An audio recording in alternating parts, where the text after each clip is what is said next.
Agora nós vamos ver uma partida entre o Topalov e o Magnus Carlsen. O Topalov é um baita jogador também. Assim como o Carlsen, é de 14 anos atrás, mas o Carlsen que vai ser nosso professor nesse estudo da Rui Lopes aqui. A gente vai estudar muito em detalhes a partida, o máximo que possível para detalhar. Mas vamos lá, o Carlsen está de brancas, na série com E4, Topalov respondeu com E5, cavalo F3, cavalo C6, bispo B5. Aqui é o começo da tentativa de brancas de ultrapassar o ponto forte das negras no E5. É preocupante considerar quantas grandes mentes trabalharam para provar que essa é uma jogada forte ou inofensiva, desde os primeiros teóricos dos anos 1500 até os jogadores de hoje. Ela jogou A6. Essa daqui é a defesa morph para Rui Lopes. Stein descreveu em 1889 que, o princípio, isso deveria ser desvantajoso, pois leva o bispo aonde ele quer ir. Depois de mais de um século que jogar A6 dominou o tratamento das negras sobre a Rui Lopes, podendo ficar à vontade para discordar das palavras. No entanto, como veremos seu jogo com Blackburn, o primeiro campeão do mundo gostou do bispo em C2. Em Gashimov e Kamenik, abaixo, as brancas jogam bispo A4, não provocado, então há algum sentido nas palavras. No entanto, há dúvida que dar-se mesmo a opção de B7 e B5 para acabar com a ameaça latente de bispo por C6, seguida por cavalo por E5. Facilita a defesa das negras. Bispo A4. Ainda não há ameaça para E5, com bispo por C6, D por C6, cavalo por E5. No entanto, a variação aqui da troca, embora não analisada neste livro, é uma alternativa perfeitamente aceitável para as brancas, seguida como uma ação, por exemplo, como o roque. Permite que as pretas recuperem o peão de uma só vez com dama D4.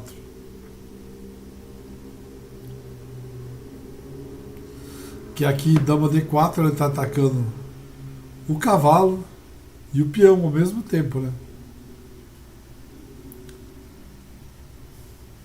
Mas aqui, vamos jogar o quê?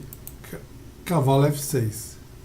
Pergunta: como B7 e B5 é uma parte importante da peça de abertura das negras em muitas variações da Rui Lopes, porque ele está sempre disposto a adiá-la para o tempo que for possível. Não poderíamos caçar o bom bispo das brancas com B5, bispo B3, cavalo A5. Reproduzindo B7 e B5, aflocha os peões na ala da dama.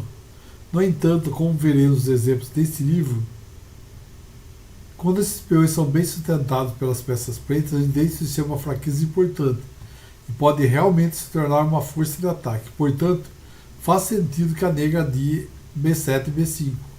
Enquanto isso, traz peças e consolida uma posição central para que ele esteja em um estado melhor para proteger os peões de uma vez.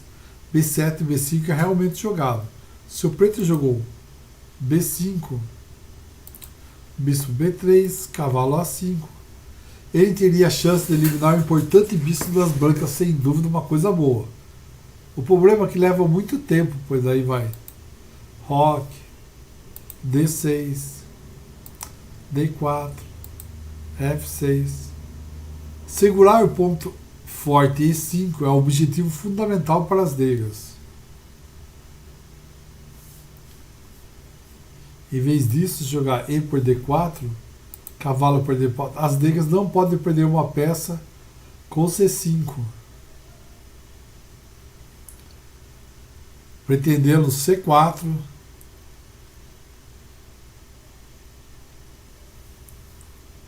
por causa de bispo D5.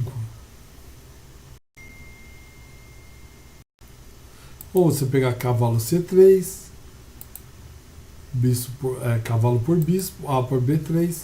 As pretas não desenvolveram uma única peça e as brancas podem desenvolver um ataque abrindo linhas depois de bispo B7, dama E2,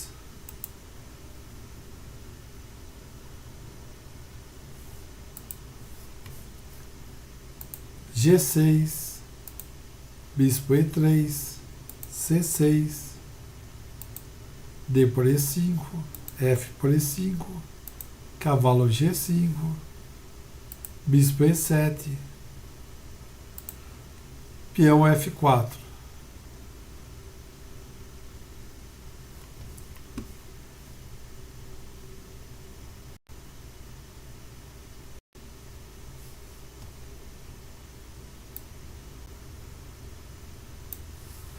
Aqui poderia jogar o quê?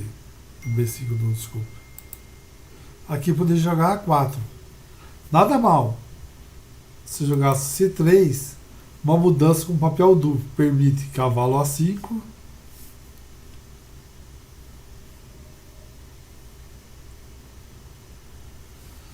Permite o cavalo A5 das negras. E ele vai fazer o que? Vai retirar o bispo para C2.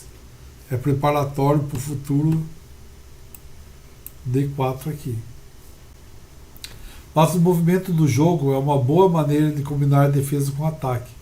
As brancas não apenas liberam A2 para seu bispo, mas ao mesmo tempo que a ameaça de A por B5,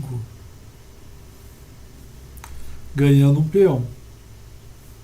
Observe, por outro lado, quão inadequado seria o movimento natural de desenvolvimento. 8C3. Tal movimento tem valor em uma posição aberta em que a luta tensa está ocorrendo. Nesse caso, todas as mãos precisam subir ao convés o mais rápido possível, ou você corre o risco de todo o exército ser dominado pelo poder de fogo superior das peças do oponente. As gentilezas posicionais são de importância menos evidente.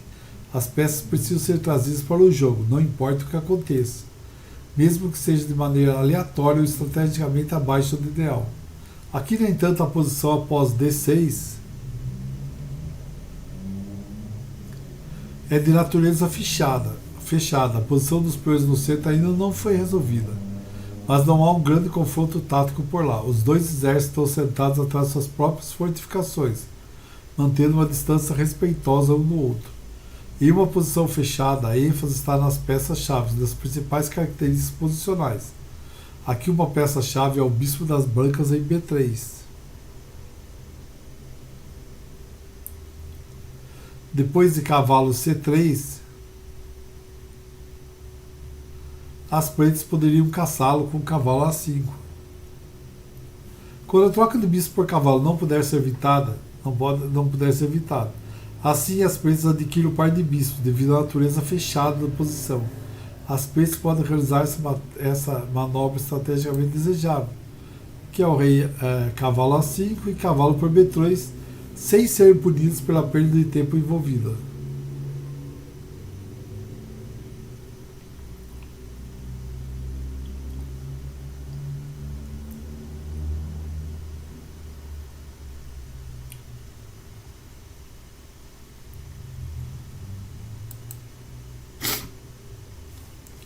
Mas e o que aqui? Roque, D6, A4. Nada mal aqui se jogar C3 é uma mudança de um papel duplo. Permite cavalo A5 e o bispo vai recuar.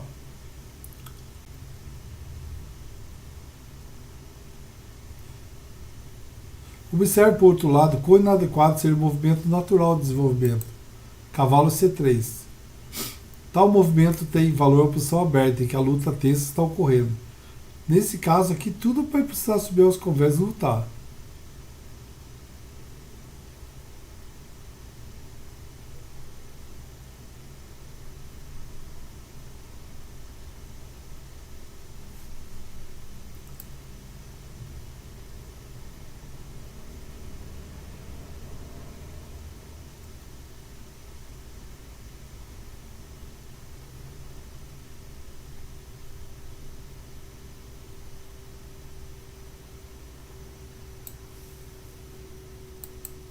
Aqui joga a torre B8, apoiando o peão do quê? O peão de B5, para tentar avançar, evitando a cravada na coluna A.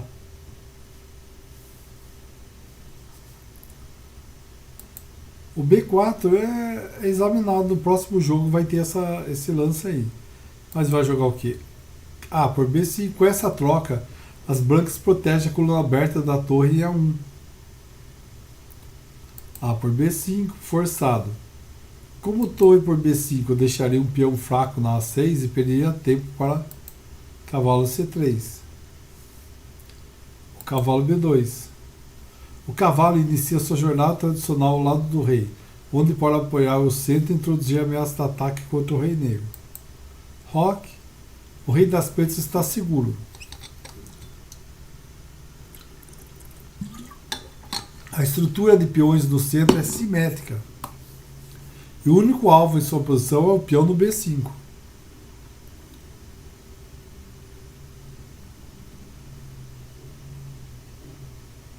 Que está bem defendida. No entanto, as peças brancas são um pouco mais ativas. E o melhor de tudo é que eles têm um plano claro para desenvolver seu jogo, a saber, as manobras cavalo F1 e G3. E no centro com C2, C3 e D3, D4.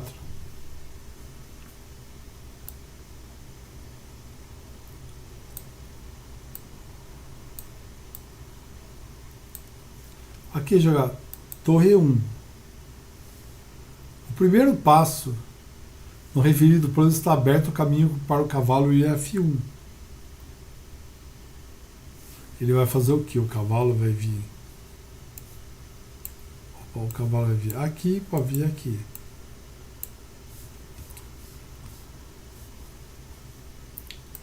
Bispo D7. Um pouco passivo demais. Topalov parece ter subestimado o perigo que enfrenta. Era melhor desafiar o bispo branco jogando bispo E6 para trocar logo.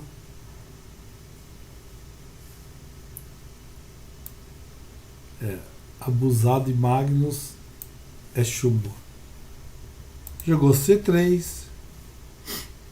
Como a estrutura do peão central é simétrica, você pode se perguntar por que as brancas são capazes de desenvolver C2, C3, D3, D4, mas as pretas não podem fazer a mesma coisa com C7, C6 e D6, D5.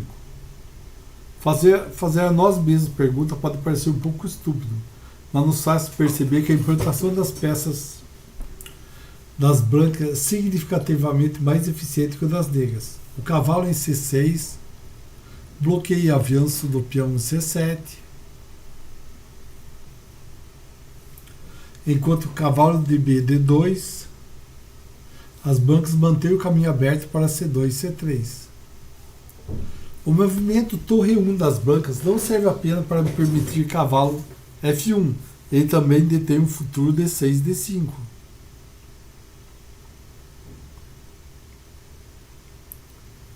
Das negras, com o peão E5 ficaria sob pressão da torre e possivelmente perderia para cavalo E5. Aqui vemos que o bispo da E7 não está favorecendo o plano estratégico das negras. Fica no caminho de torre E8, que é um bom lugar para a torre ficar, para apoiar o peão de E5. Enquanto isso, o bispo branco em B3 está ajudando o controle de D5. Ele também impede torre E8. Porque o cavalo G5 pode explorar a fraqueza do F7.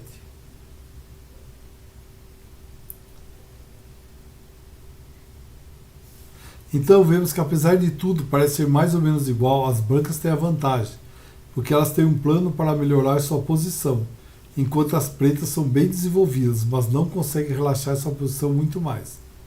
Se você acha que isso é relevante, bem, Topalov, um jogador classificado com 2.803, não conseguiu parar o jogo descendo a colina. Valeu, pessoal. Aqui é uma análise muito longa. Eu vou dividir em dois. Amanhã eu continuo com o resto. Amanhã eu continuo com os outros lances. Tá bom? Valeu, pessoal. Vamos dividir em duas partes.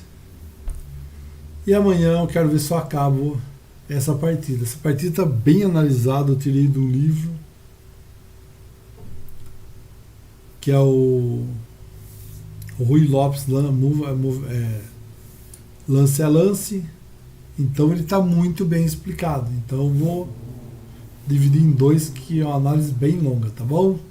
Valeu, pessoal, até mais. Um abraço.